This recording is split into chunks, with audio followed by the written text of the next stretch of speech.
Fofana, they don't put out about Fana, about Fofana. They're very in favor of Nigeria.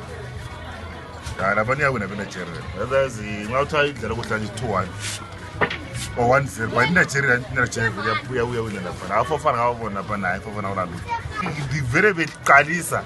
Aye. You will have a wow now, which is the Panola to the home. The Pana very windows in Nigeria. I get over one. They win. Osman even here there are forceful corner. I win a bit of I thought it's a one don't tell Pele. The court for Nigeria we are from behind. Equalize 1-1. Ichai the court for me 2-1. He scores some 2 Cote d'Ivoire. I'm not sure what they're winning. I don't know when Nigeria must have a I very if now much I don't know keep up with data.